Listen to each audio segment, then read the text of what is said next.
হানজালার গোসল হয়েছিল তৃতীয় আসমানে জমজমের পানিতে। হযরত হানজালা রাদিয়াল্লাহু তাআলা আনহু তিনি সদ্য বিবাহ করেছেন। ওই সময় আমাদের প্রিয় নবী সাল্লাল্লাহু আলাইহি ওয়াসাল্লাম সাহাবীদেরকে বললেন, আমার সাহাবায়ে কেরাম, তোমরা উহুদের যুদ্ধের জন্য প্রস্তুতি গ্রহণ করো। রাসূলুল্লাহ সাল্লাল্লাহু আলাইহি ওয়াসাল্লাম হযরত হানজালা রাদিয়াল্লাহু তাআলা আনহুকে বললেন, হানজালা, তোমাকে যুদ্ধে যেতে হবে না।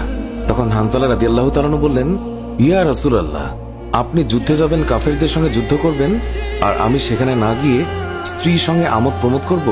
এটা আমি সহ্য করতে পারবো না, আমাকেও যুদ্ধে নিয়ে চলুন। রাসূলুল্লাহ সাল্লাল্লাহু আলাইহি ওয়াসাল্লাম তখন বললেন, হানজালা, আমি তোমাকে আদেশ দিলাম, তুমি বাড়িতে থাকো, তোমাকে যুদ্ধে যেতে হবে না। হানজালা তখন নবীর আদেশ শুনে কাঁদতে কাঁদতে বাড়ি চলে গেল।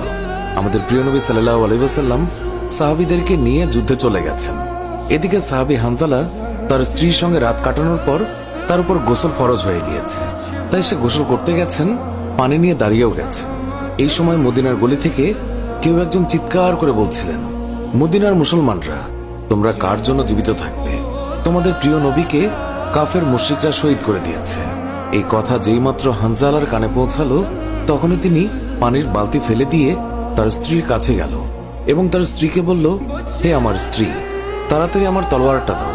যে কাপুরুষরা আমার নবীকে শহীদ করেছে, যে কাফেররা বিশ্বনবী হযরত মুহাম্মদ সাল্লাল্লাহু আলাইহি ওয়াসাল্লামকে হত্যা করেছে, আমি তাদেরকে ছাড়ব না।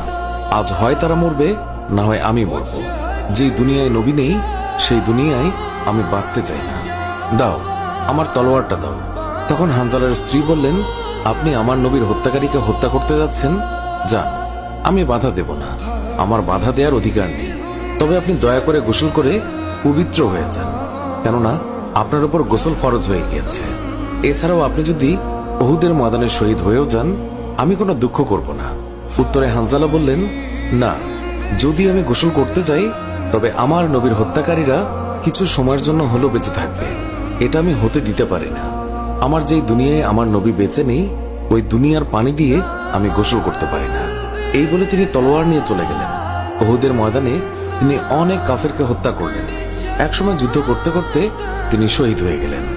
যুদ্ধ শেষ হয়ে গেলে আল্লাহ রাসূল সাহাবীদেরকে বললেন, হে আমার সাহাবীরা, তোমরা যাও, গিয়ে দেখো আমার যে সকল সাহাবায়ে কেরাম শহীদ হয়েছে তাদের লাশ সংগ্রহ করো এবং তাদেরকে গোসলবিহীন দাফনের ব্যবস্থা করো। সকল শহীদের লাশ এনে এক জায়গায় রাখা হচ্ছে।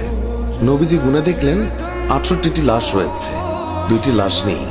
একজন তার চাচা হামজা রাদিয়াল্লাহু তাআলা আনহু, আর আরেকজন হানজালা রাদিয়াল্লাহু তাআলা আনহু। অস্থির হয়ে পড়লেন নবীজি। সব সাহাবাদের পাঠালেন লাশ খোঁজার জন্য। হঠাৎ বোরখা পরা এক মহিলা এসে দাঁড়ালেন নবীজির কাছে। নবীজি তাকে চিনলেন না। মহিলা বললেন, শুনুন ইয়া রাসূলুল্লাহ, কাল আপনি একটা বিয়ে পড়িয়েছিলেন, মনে আছে?